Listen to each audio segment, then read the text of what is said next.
Alright, hello. Just a little quick video for people that watch Decoding with Kodi. Okay. Um, I mentioned that he had a really good decode on the connection with the red guitar that had been supposedly lost and they were looking for it. Gibson brought out a little video about looking for this guitar that was supposedly lost from the film, and they had a bunch of the actors talking about looking for this thing as well. Now, Kodi made a really good connection just with the guitar, the color of the guitar, the strings on the guitar, just like the Golden Gate Bridge, the red of the Golden Gate Bridge, and then the bridge on this thing, whatever part that is.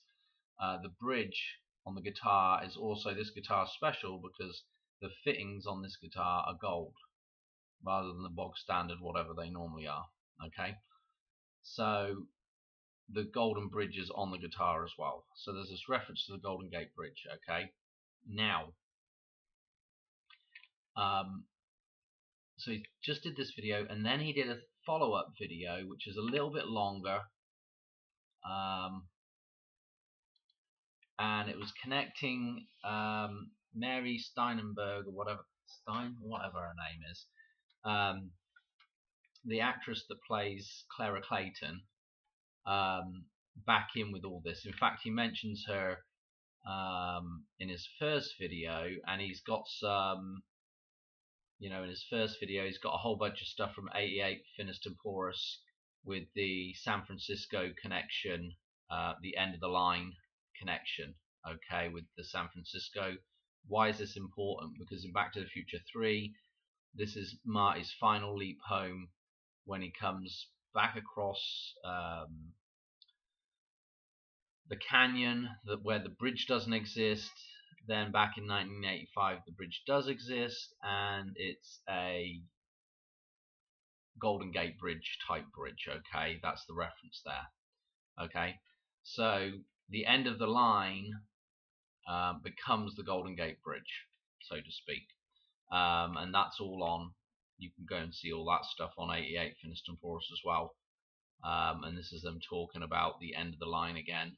Okay, so this is all stuff a lot of people have talked about it anyway, especially 88 Finiston Porous. Now, what is interesting is during this video, not this particular video, but this other video, hang on a minute, I've got to show you something. So during this video, Kodi mentions the end of the line a lot in this video. Where's the end of the line? Yeah, and as you can see, the video is, he's mentioning Super Bowl 60 in this connection with Super Bowl 60 because it ties in with Mary Steinenberg's, I hope I'm saying that right, her birthday, okay, which is on the 8th of February, and Super Bowl is going to be on the 8th of February, this next Super Bowl coming up. Okay, the end of the line, right? Well, yeah, it's the end of the line, right?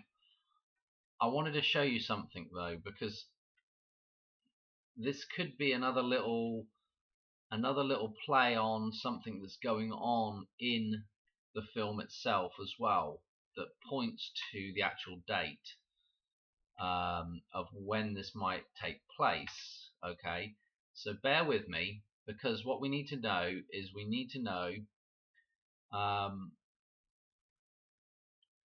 let me show you this end of the line, right? So as we know, when Marty makes his final jump back, okay, this is the scene when he's just made the jump back. The lightning bolt has just come down the line. Okay, so the lightning bolt has just come down the line. So where's the end of the line? Well, there's 3 dates that we can pick out of here. Well, there's actually more than 3 dates, to be quite honest, but we're just going to pick out 3 dates right now. So I'm going to show you just a second of this, okay, and I'm going to stop it just in the right spot, And you'll notice that the fire trails, of course, the bog standard decode here is 911, okay, with the 9 on the Western Auto sign, and then the again with the 11 here. So the 911, and also note that the Western Auto sign also has the red and the gold coloration as well. But here we are, right? The gold of the fire burning, quite a lot of red here in the background as well. But this fire trail also makes the number 4. In fact, I just need to play just a second longer. Let's just scroll on just a second so you can see it a little bit clearer. You can see the number 4 appear here. These fire trails have just been they're deliberately like this, I'm sure, so that as the camera pans down or up or whatever it's doing, these fire, this is matching up for the number 4 here. So 49 is in here, okay. But the date that we're really questioning right now is what's at the end of the line here, okay. So to know that, we've got to go back and have a look at earlier on in this scene, okay. So let's whiz back, and I think it's around about here, okay. So this is the letter. What's the meaning of this? You'll find out in 30 years, okay. The actually, we need to actually go back a bit further, don't we? Just trying to think where that is now.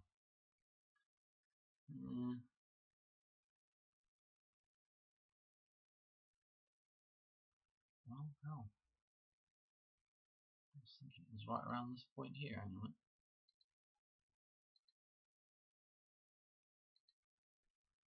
Okay, here we go.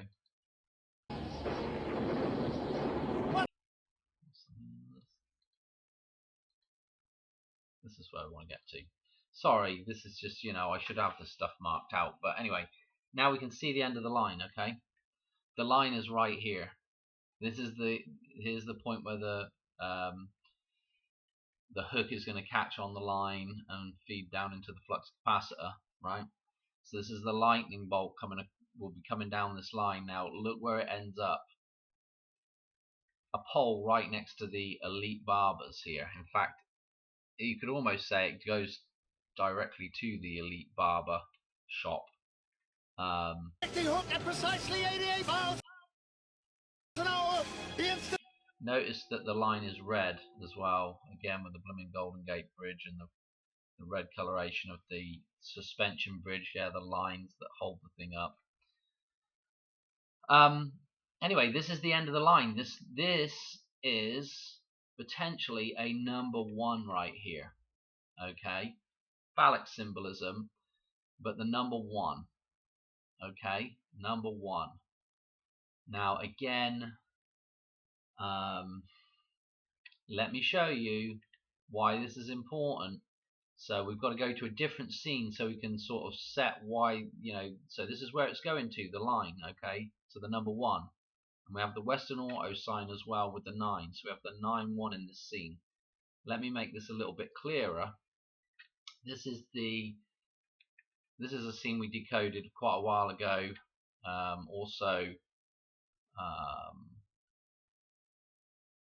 Well, there is a number jump in here. We could talk about. We will talk about it. Hang on a second. So here's the Elite Barbershop, right? Okay, the number 1, yeah, phallic symbolism, and then here's the number 9 here. Okay. Again, Donald Trump getting shot in the ear. The number 9. Yeah, the red and gold. Remember, Donald Trump's ear wound. The ear is the auric, the oracle. The auric is the gold, and the blood coming from the ear wound, okay, and is our number 1, where the line's going to end up going to, okay. In this scene, Marty picks up and looks at the newspaper. Right as he's set there, he looks at the newspaper, okay, and that date that's on the newspaper, yeah, it's our 195 being encoded here.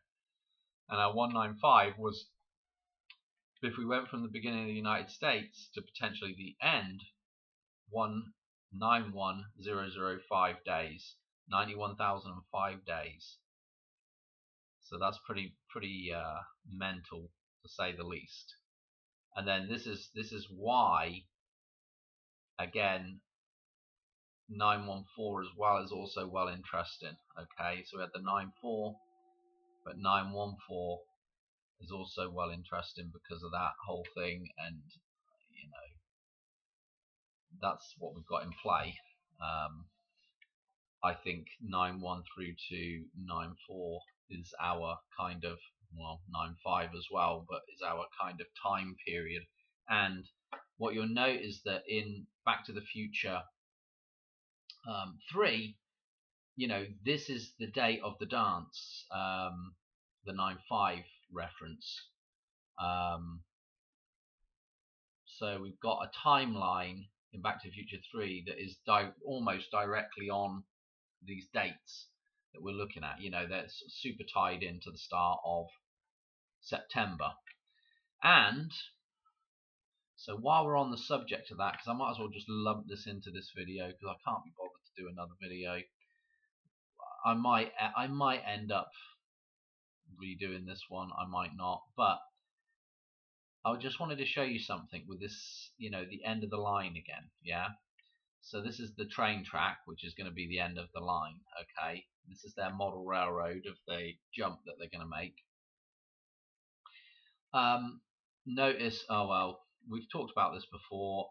Really, what we wanted to look at here, though, in reference to the Golden Gate Bridge, is the windmill again. Okay, so if we come along, the windmill becomes the point of no return. Okay, Marty's going to point this out. He's going to say, oh look, point of no return, the windmill. And then of course, as we move along,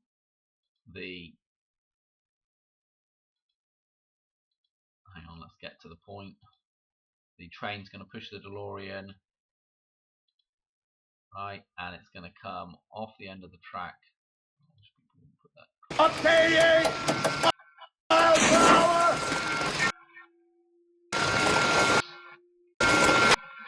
And of course, the DeLorean is going to go across the Golden Gate Bridge. So the end of the track, the Golden Gate Bridge, the windmill's the point of no return. Let me show you this, because this is kind of interesting, because windmills are not that common in the United States. At least I don't think so. You know, back where at home, there's, you know, a dozen windmills, you know, within spitting distance from my home. But over here, you're not really going to see an old-fashioned windmill.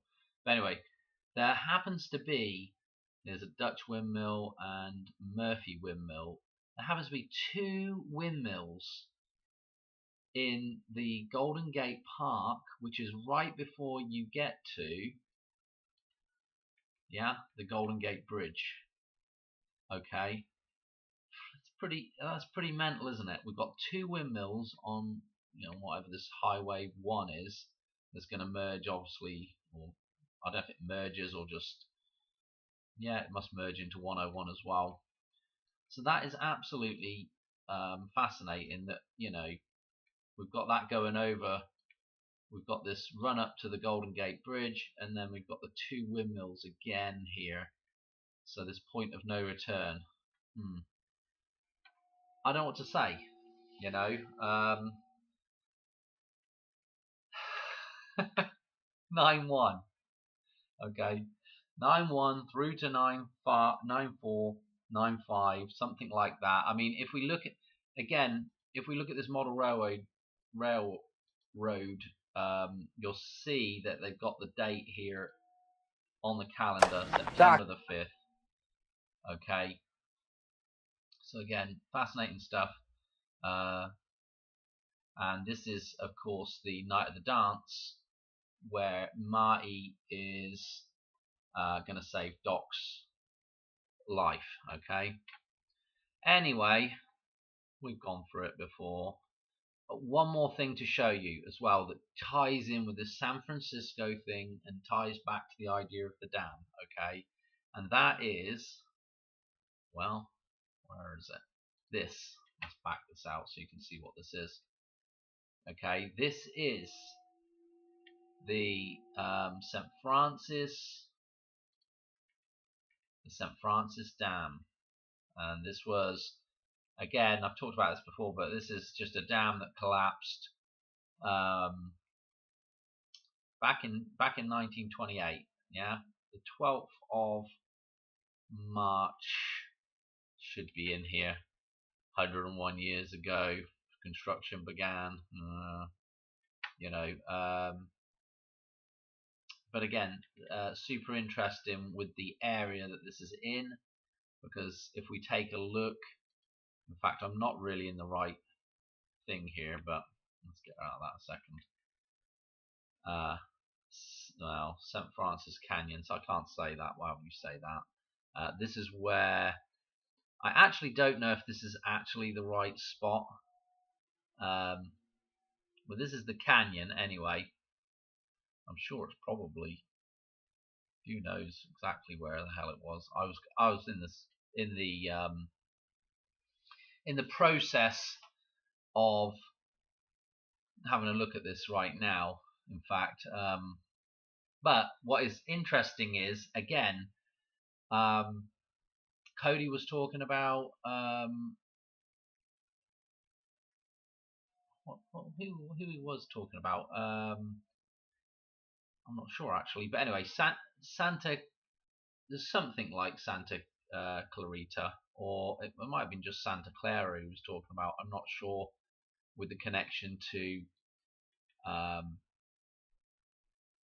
St. Francis. Yeah. Again, Clarita. Yeah, and Clara Clayton. Yeah, the connection with Claire and Frank here again. So I don't know what else to say. I'm not quite sure on the scale of things where that actually was on the, and I believe the river there. What is the river? Is it this? No, Santa Clara River. Okay.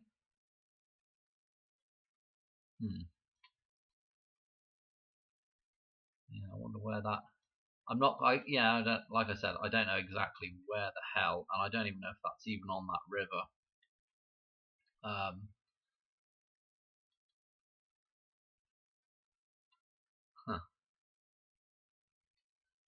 don't know if we can go to it or not. Oh dear, oh dear. Well, I could go to a map. I can't be bothered right now. Okay, but anyway, you get the idea. This is where that dam was, and again, I just got to point this out. I mean, there's so many little things, in this whole thing. There is a picture of Doc's tombstone. Yeah, Doc's tombstone. Again, the reference there could be to what do I go to here? Oh, gosh, Dan, this is just absolutely terribly painful. Let's go to the pictures here, and I'll show you the tombstone. Okay, so there's the dam before it falls down. Okay, before it's washed away. So there's the canyon. I don't think it'll show us much more than that. It's not really going to do anything for us there, I don't think. I'm just trying to squint and see if I can see anything there. Not really. Oh, hang on. Yeah, okay. Well, we may be able to see a little bit here of something. So there it is. So is there anything interesting? Can't move that around, of course. That's handy. Useless. Do it with this. Do it old school.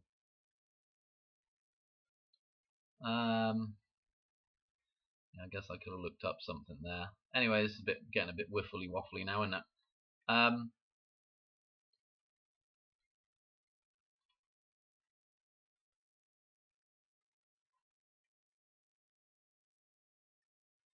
Okay. Well, anyway, let's get off of this. Let me show you this tombstone, because this reference to the tombstone, right, is what is left. Okay, this is what is left standing after the dam washes away. Yeah, this kind of idea of the monolith, or they even call it the tombstone. Okay, and also if you look at this as a stair step dam, okay, and if you look at this tombstone, it kind of looks like stair steps. And in Back to the Future 2, okay, the place, the Assembly of Christ, is now changed to some kind of art museum-y type place, and the big sort of sign on the top of it has this stair step incorporated into it. Okay, so again, just super interesting. I'm gonna leave it there because that got really wiffly waffly. So if you're a Decoding with Kodi fan, he's got those 2 really good decodes. I mean, all his stuff's good, but obviously I'm really interested in Back to the Future stuff myself. Go check him out. It's really good. I'm going to leave it there. But again, the end of the line, you know, the line is literally, the line taking the lightning is literally attached to this thing here. And again, don't forget that looks like the upside down Space Needle. Yeah, it looks like the Space Needle where the top parts just fell down, straight down. Which, if something was going to happen at the Space Needle, that's what I would imagine would happen. The top ring would drop down just like a flipping ring going on a, well, you know what, you know, onto a finger, or a you know, entry of the phallic symbolism into the Vesica Pisces. Okay, so there's this rebirth, you know, idea that would happen there. Anyway, I'm getting a bit wiffly waffly now. Okay, thanks for watching, and I will catch you on another one soon. Right, cheers, bye bye.